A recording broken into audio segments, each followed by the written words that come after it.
बिहार में विधानसभा चुनाव जैसे जैसे करीब आ रहे हैं, बिहार में हत्या और फर्जी वोटर लिस्ट का मुद्दा ज्यादा उठने लगा है। इस वक्त हमारे साथ केंद्रीय मंत्री जीतन राम मांझी जुड़ चुके हैं। बिहार को लेकर हम उनसे बातचीत करेंगे, समझने की कोशिश करेंगे कि आखिर इस चुनाव को, बिहार को वो अपनी नजरों से कैसे देखते हैं। पहला सवाल, स्वागत है आपका मांझी साहब इंडिया न्यूज में। पहला सवाल आपके लिए यह है कि बिहार में विधानसभा चुनाव जैसे जैसे करीब आ रहे हैं, हिंसा की घटनाएं सामने आ रही हैं, क्या कहेंगे? ये समझने की बात है कि 4 महीना पहले कोई हिंसा नहीं होती थी। हाँ, कोई हिंसा नहीं होती थी और आज हिंसा की घटनाएं बढ़ गई। एक चीज़। दूसरी चीज़, हिंसा में कौन लोग संलग्न है। आपने देखा अभी खेमका साहब जब मारे गए, उनका मेन शूटर सुरेश, उसका वो टाइटल नहीं बताना चाहते हैं हम, तो वो थे। तो इससे स्पष्ट होता है कि कहीं न कहीं ये राजनीतिक प्रयोजित घटनाएं हो रही है। एक पक्ष ये है। दूसरा पक्ष ये है, आप जानते हैं कि हम 46 साल से राजनीति में हैं और करीब करीब कई एक मुख्यमंत्रियों के काल में हम रहे हैं, लालू जी के काल में भी हम रहे हैं। तो लालू जी के यहाँ क्रिमिनल लोगों से समझौता होती रहती थी एक अन्य मार्ग में, और प्रायोजित मैसेकर भी होता था, करवाते थे कुछ लोगों से, और वहाँ अपने लोग के यहाँ जाते थे, कहते थे कि मैं तो चीफ मिनिस्टर हूँ, तब तो ऐसा हो रहा है जी, से इसलिए तुम लोग सभी एक रहना। सभी लोग समझते थे। तो ये दो कारण उस समय था।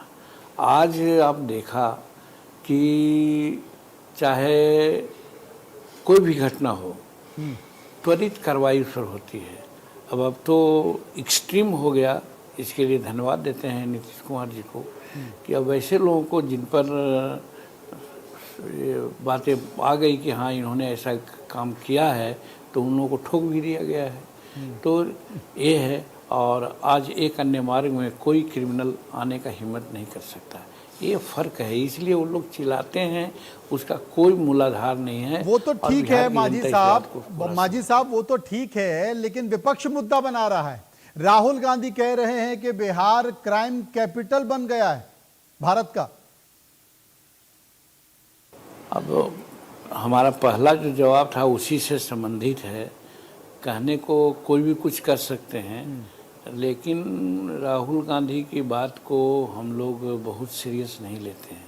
इसीलिए भी कि राहुल गांधी पता नहीं नेता विरोधी दल हैं, लेकिन समझ में नहीं आती है कि विदेशों में जाकर के भारत की भर्त्सना करते हैं। अच्छा। उस आदमी का क्रिटिसिज्म और उस आदमी के बात को हम लोग क्यों भरोसा करें?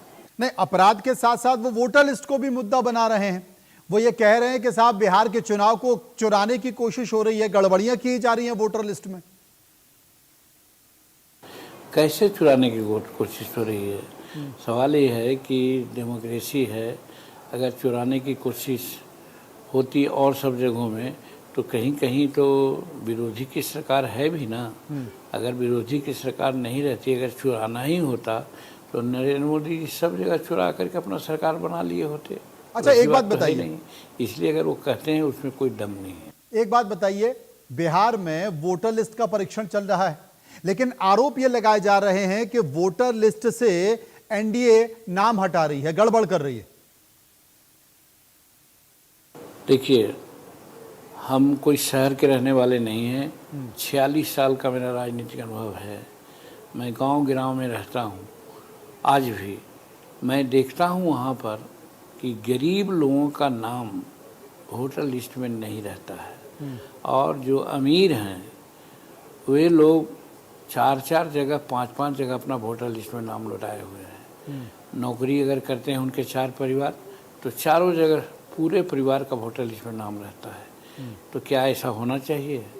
मेरा कहना है कि इस पुनरीक्षण के माध्यम से इलेक्शन कमीशन बहुत अच्छा काम कर रही है कि जो एक जिनका 5,000 पॉपुलेशन है, वो 20,000 पॉपुलेशन ये मतदाता बन कर के वो राजनीति को प्रभावित करते हैं, उनका नहीं चलने वाला है। एक चीज़। दूसरा चीज़, सीमांचल में चाहे और सब जगहों में अभी अभी हाल में कर्नाटक की बात आ रही थी, हमारा MOSI हुई थी, वो बोल रही थी कि कर्नाटक में कुछ लोग ऐसे हैं जो हावड़ा से कर्नाटक बेंगलुरु के लिए आती है ट्रेन, उसमें भर करके लोग बारह ही आते हैं और वही लोग यहाँ पर रह रहे हैं, वो लोग गुंडाइज्म कर रहे हैं, हर तरह से प्रोवाइड कर रहे हैं। तो क्या मतलब भारत कोई पनाहगार हो गया बाहर के लोगों का?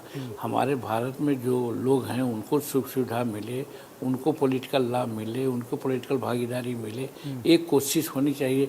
इस दिशा में हमारा इलेक्शन कमीशन का जो काम हो रहा है काबिल तारीफ हो रहा है और इससे उसी को घट रहा है जो इसके चलते लाभ उठाते आ रहे हैं, उनको लाभ नहीं मिलेगा। निश्चित है जो जेन्युइन वर्कर, जेन्युइन वोटर है वही रहेंगे, वही वोट करेंगे, इससे असली चेहरा चुनाव में दिखेगा। लेकिन आपने देखा ये बात सही है कि लाखों की संख्या में कई ऐसे वोटर हैं जिनके कई जगह नाम है, इसके साथ साथ मरे हुए लोगों के नाम है। लेकिन ये भी आरोप लग रहे हैं कि जो BLO हैं वो पैसे भी मांग रहे हैं और खुद NDA की साजिश बता रहा है विपक्ष। कैसे साजिश को माना जाएगा? हम तो कह रहे हैं कि किसी का नाम हटने वाला नहीं है, लेकिन जिसका गलत नाम है वो छटेगा ही। उसके लिए वेरिफिकेशंस हो रहे हैं और जिसका नाम नहीं है उनका भी जुटेगा। तो न कटने का है, न हटने और न जुटने का है, जो जेन्युइन है वही काम होगा। तो सांच को आँच क्या होता है, उनको घबराना नहीं चाहिए और एक प्रक्रिया नहीं कई एक प्रक्रिया अपनाई गई है जिससे कि जांच होगी। जांच के बाद ऐसा होगा कि साहब जो वाकई वोटर हैं वो रहेंगे और जो वोटर नहीं हैं वो जाएंगे। चलिए एक सवाल और बता दीजिए कि बिहार में जब सरकार बनती है तो NDA की सरकार बनती है तो मुख्यमंत्री कौन होगा? देखिए ये तय है बिहार में कि नीतीश कुमार जी के नेतृत्व में हम लोग चुनाव लड़ेंगे। नीतीश कुमार 20 वर्षों से लगातार बिहार की सेवा कर रहे हैं। नरेंद्र मोदी जी नीतीश कुमार में अच्छी खासी पटती भी है और नीतीश कुमार के चलते भी नरेंद्र मोदी जी बिहार को बहुत फंड दे रहे हैं। अभी फिर 18 को जा रहे हैं मोतिहारी में, कई 1000 रुपये का फंड दे रहे हैं काम करने के लिए। तो विकास हो रहा है और चाहे रोड हो, चाहे बिजली हो, चाहे शिक्षा हो, चाहे और सब महकमा हो, बिहार बहुत आगे बढ़ रहा है। इसीलिए हम लोग ने तय किया है, वहाँ पर NDA के लोग ने भी तय किया है कि मुख्यमंत्री का चेहरा आगे क्या होगा कहा नहीं जा सकता है, लेकिन चुनाव जो लड़ेंगे वो नीतीश कुमार के चेहरा पर। और प्रायः होता है जिसके चेहरा पर चुनाव लड़ा जाता है वही वहाँ का मुख्यमंत्री होता है। बहुत बहुत शुक्रिया करेंगे माजी साहब आपका। लेकिन एक बात तो आपने बता दी कि आगे कौन मुख्यमंत्री होगा ये नहीं कहा जा सकता है, लेकिन चेहरा नीतीश कुमार का है और उन्हीं के चेहरे पर हम लोग चुनाव लड़ने जा रहे हैं। चलिए